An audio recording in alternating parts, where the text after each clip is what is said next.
Monsanto requires farmers or growers who buy their genetically modified seeds to sign the Monsanto Technology Stewardship Agreement found online that says, Growers' exclusive remedy.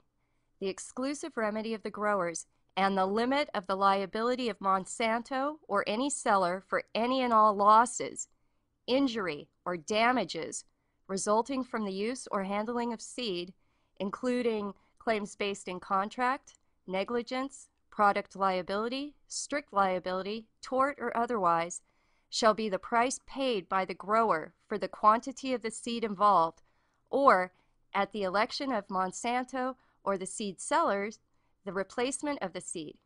In no event shall Monsanto or any seller be liable for any incidental, consequential, special, or punitive damages.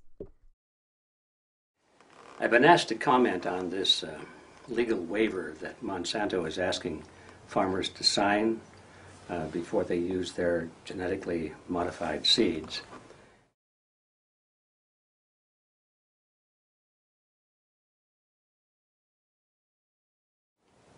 I suspect that what they are doing is creating organisms, creating little things that for now seem to be in the service of man. But once they've created them, can they put the genie back in the bottle? What if they turn out not to be exactly what they thought they were going to be?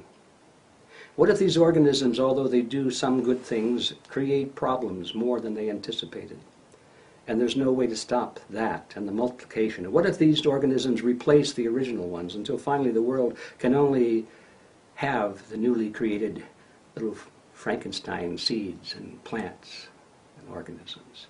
Will the Creator himself have to come in and say, stop? If that's our plan, I don't think it's well thought through. There has to be a way, I think, to make more people aware of the fact that we are playing with a force that we do not understand and probably never will.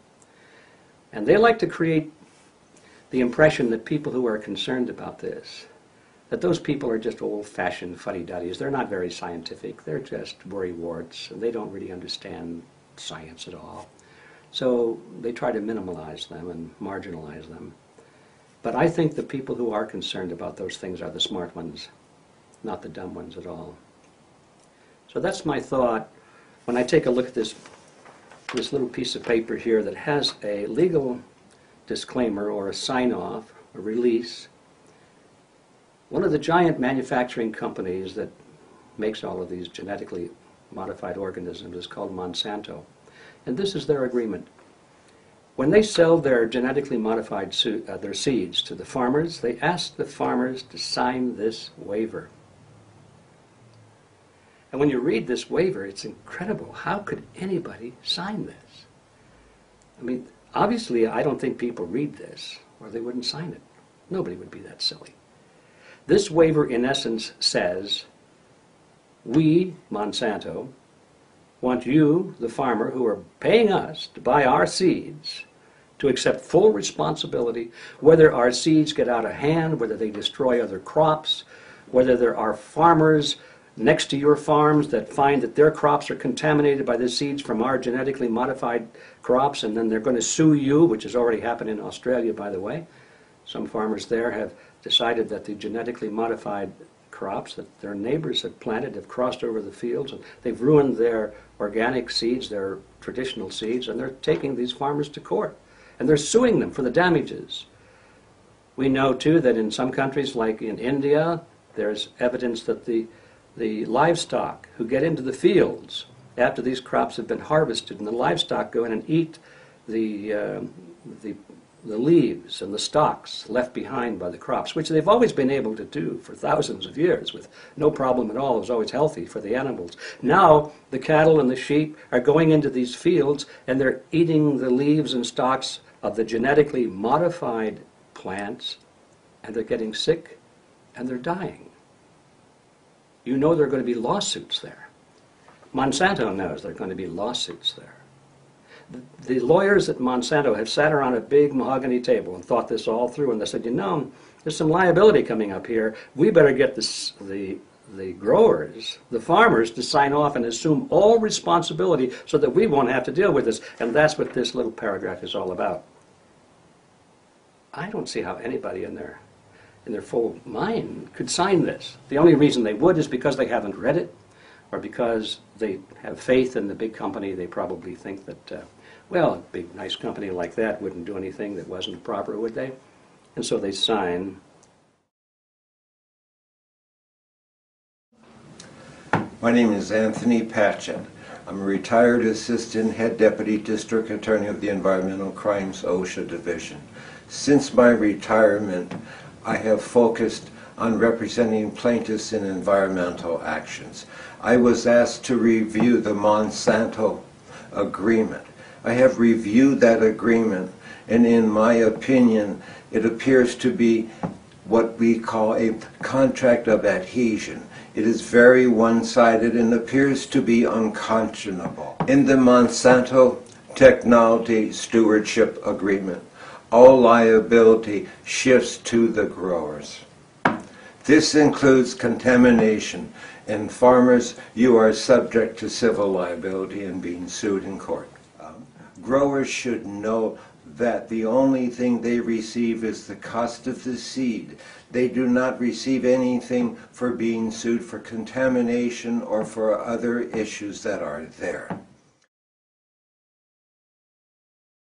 What I would like to do is, whatever I can, to make everyone aware not only of the dangers inherent in genetically modified foods, but also to make them aware of the liability that the farmers are assuming when they sign this statement.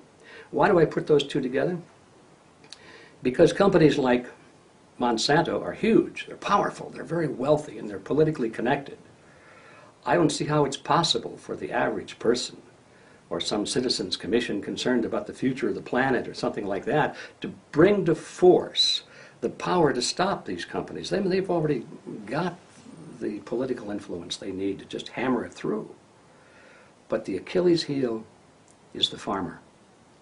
If the farmer realizes that he is being taken for a ride, that he is being dumped with all of the liability for this insanity, and that it's possibly going to cost him his farm and everything he's saved. I mean, I understand that when the farmers sign this, they can't even sell their property without the new buyer signing a similar agreement, because that's part of what they've agreed to with Monsanto in the beginning.